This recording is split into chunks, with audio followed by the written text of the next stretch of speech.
परमपिता परमात्मा, खंडों ब्रह्मंडों का मालिक,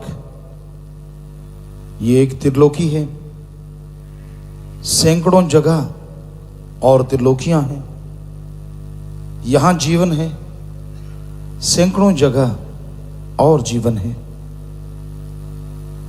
सब पे कंट्रोल, सबको जीवन दान, सबका रक्षक हर जगह अगर कोई है तो ओम हरि अल्लाह वाहिगुरु गॉड है।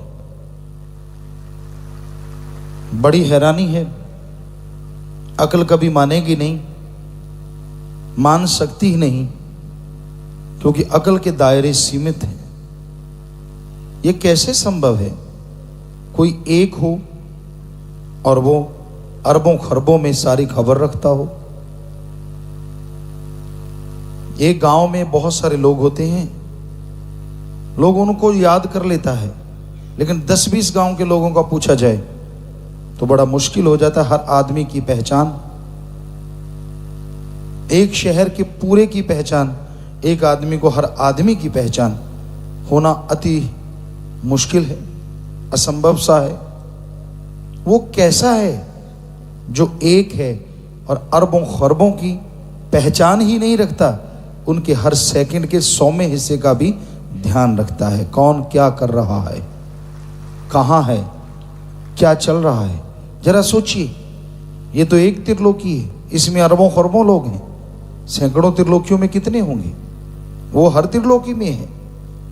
यही नहीं, खंडों ब्रह्मंडों को चलायमान जिसने कर रखा है, ये भी उसका कमाल है। उसकी धुरी पे हर चीज घूमती है। और यही नहीं, जब शरीर छूट जाते हैं, आत्माएं यहां जाती हैं, वहां भी वो है। और हर किसी के साथ, कोई भी जीवात्मा ऐसी नहीं होती जिसके साथ मालिक ना हो। हर किसी की पहचान वो रखता है।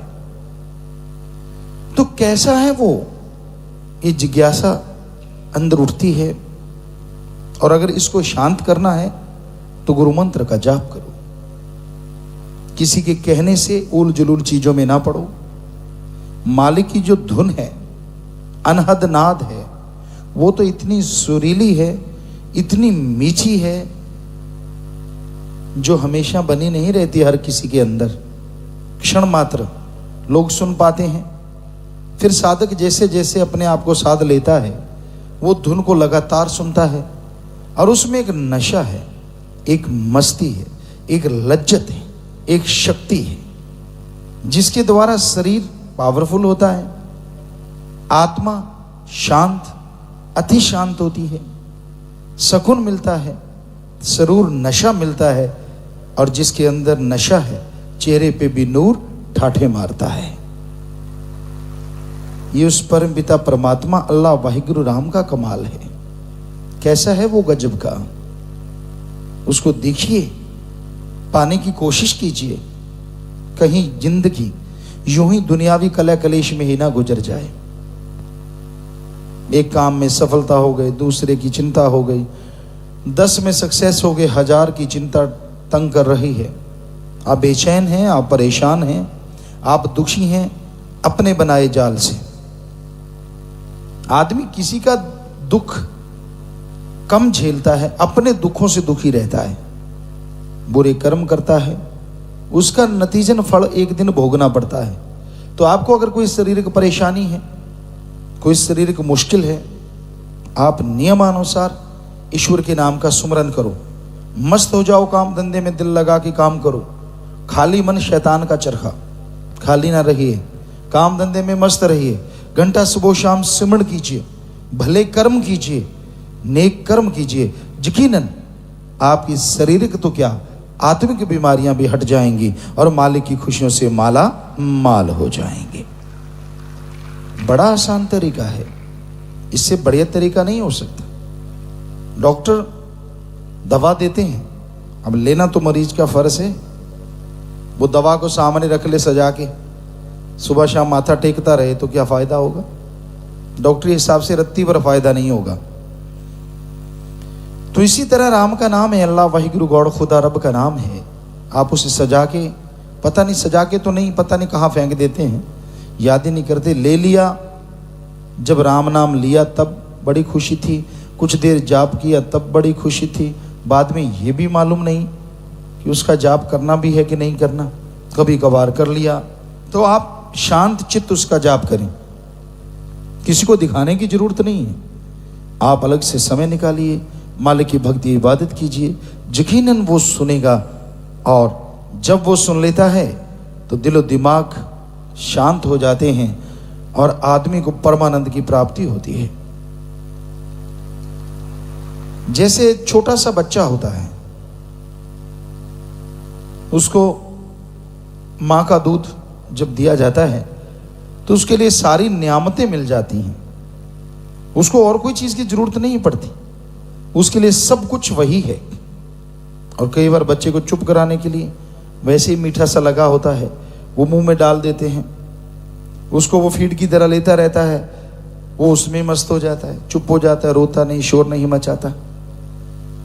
तो उसका रस आए ना आए, अल्लाह वाहिगुरु राम का रस ऐसा है जो लगातार आता रहता है। और आत्मा रूपी बच्चा जब उसको चख लेता है, सारी दुनिया के कलेश को भूल जाता है और मालिक की खुशियों से उसके अंदर बाहर बहार छा जाती है। वो माला माल होता है, नज़ारे लूटता है, मालिक के पल पल कण कण में, जर्रे जर्रे में दर्शन करता है।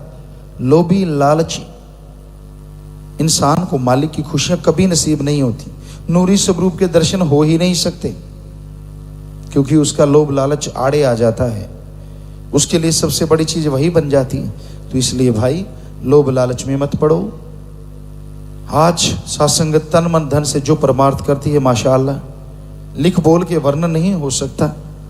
कोई गरीबों का इलाज करवाता है, भूखों को खाना खिलाता है, पेड़ पौधे लगाता है, हर तरह की सेवा में सासंगत तन मन धन से दिन दुगनी रात चौगनी जोश से आगे बढ़ रही है।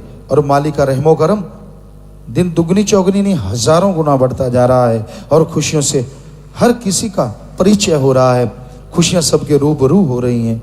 पता नहीं मालिक क्या बख्श देते हैं, क्या नियामतें दे देते हैं, पर आदमी का दिल चाहिए। तन मन धन से परमार्थ करना कोई मामूली बात नहीं होती। तो ये करते हैं, वो खुशियों से अपनी ही नहीं, अपने आने वाली पीढ़ियों की भी झोलियां भर लिया करते हैं। तो इसलिए परमार्थ कीजिए, समय निकाल के नेकी भलाई कीजिए, प्रभु के नाम का सुमरन कीजिए, मालिक जरूर खुशियां बख्शेगा। इंतजार कीजिए, बस लगन से लग जाइए। कोई भी चीज आप विल पावर से रोक सकते हैं।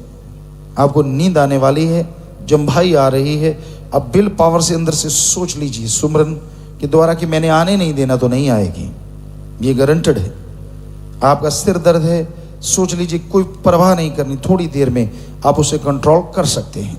आपको थकावट फील हो रही है, सोचिए, झटका दीजिए बॉडी को, सुमन कीजिए और आत्मबल पैदा कीजिए। नहीं, कुछ थकावट नहीं होती, कुछ देर में मन हरामी हट जाएगा और आपको थकावट बिल्कुल मालूम ही नहीं पड़ेगी कि थकावट आई भी थी। तो विल पावर में बड़ी शक्ति है, जिससे बड़े बड़े रोगों को पल में रोका जा सकता है, परेशानियों को दूर किया जा सकता है। पर विल पावर आता है परमार्थ भलाई करने से, सुमन करने से, और कोई तरीका नहीं है।